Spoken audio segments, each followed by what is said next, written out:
semuanya. Berjumpa kembali nih bersama aku. Tentunya dengan pembahasan materi yang berbeda. Pada video pembelajaran kali ini, kita akan membahas materi mengenai manajemen pembiayaan pendidikan. Nah, sebelumnya apakah teman-teman sudah tahu apa itu manajemen pembiayaan pendidikan? Daripada penasaran, mari kita bahas bersama. Nah, sebelum kita membahas lebih jauh tentang manajemen pembiayaan pendidikan ini, mari kita ketahui dulu apa itu pengertian dari manajemen. Kata manajemen ini berasal dari kata to manage yang berarti mengurus. Jadi, manajemen adalah mengurus, mengatur, membina, dan memimpin supaya tujuan suatu usaha tercapai sesuai dengan yang diinginkan. Sedangkan pembiayaan ini adalah dana yang diberikan kepada sekolah untuk memfasilitasi setiap kegiatan proses pembelajaran di sekolah dan di berbagai keperluan dalam penyelenggaraan pendidikan. Jadi, manajemen pembiayaan pendidikan adalah pengelolaan semua bentuk pembiayaan, baik pemasukan dan pengeluaran yang secara langsung untuk menunjang penyelenggaraan pendidikan, baik yang dikeluarkan oleh sekolah maupun siswa. Selanjutnya adalah jenis-jenis pembiayaan pendidikan. Jenis pembiayaan pendidikan ini terbagi menjadi dua, yaitu biaya langsung dan tidak langsung. Yang pertama adalah biaya langsung.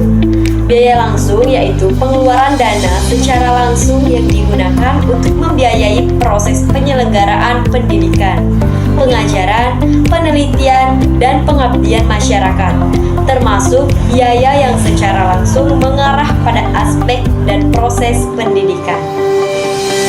Yang kedua adalah biaya tidak langsung.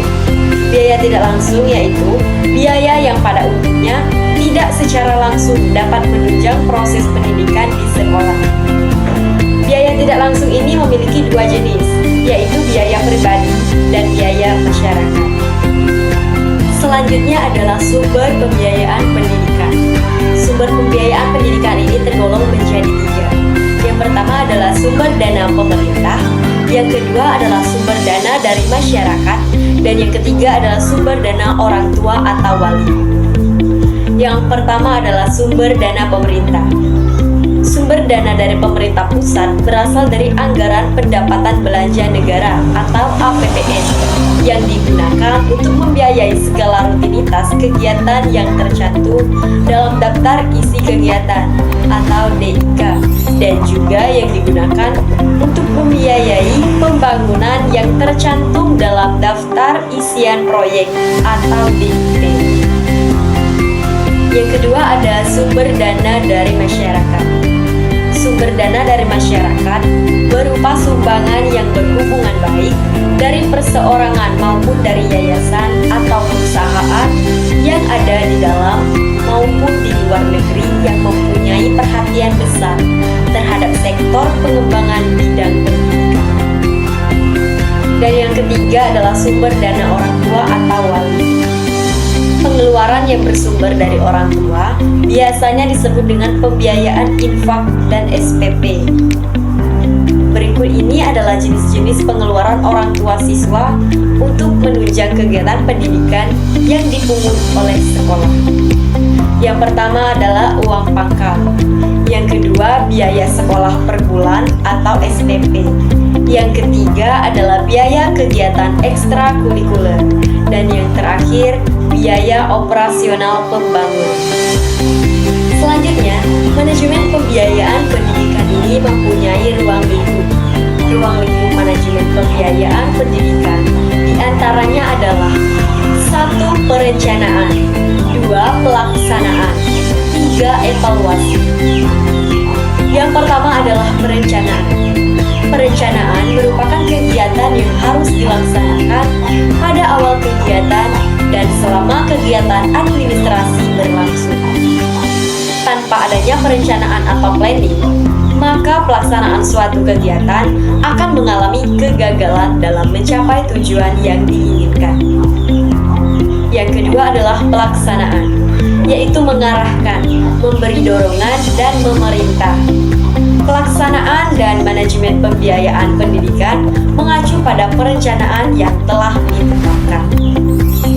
Yang ketiga adalah evaluasi, yaitu untuk mengetahui apakah pelaksanaan kegiatan di lembaga pendidikan sudah dilaksanakan sesuai dengan rencana yang telah ditetapkan atau tidak.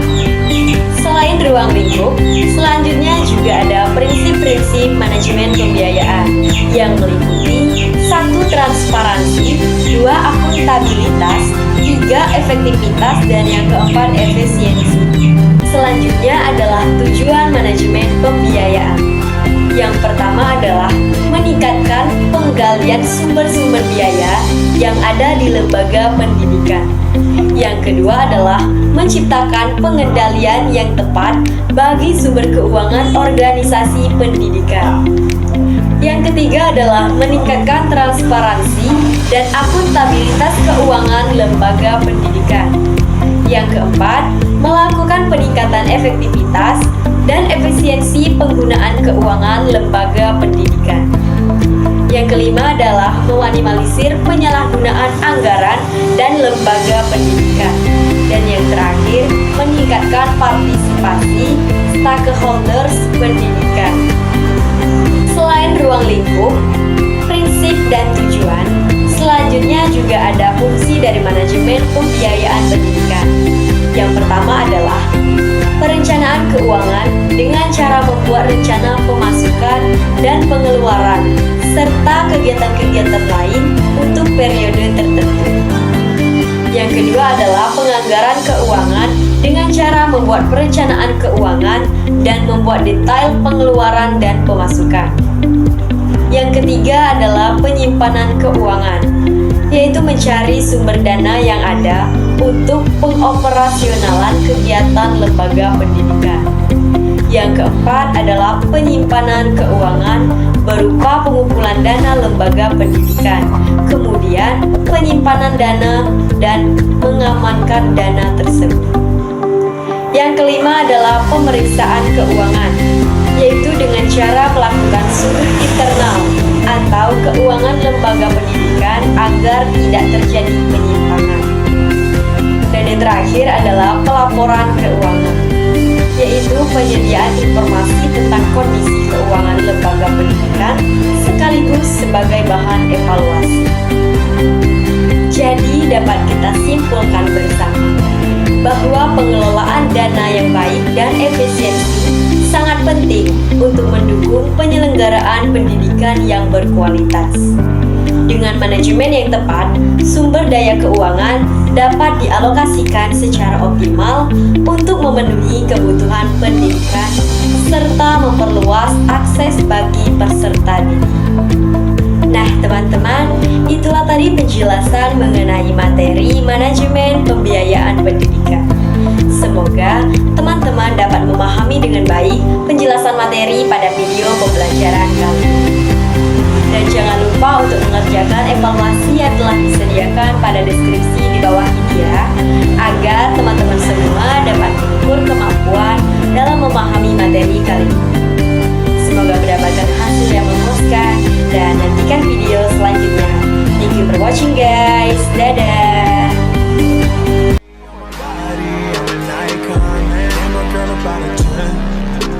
Fuck her in the Benz.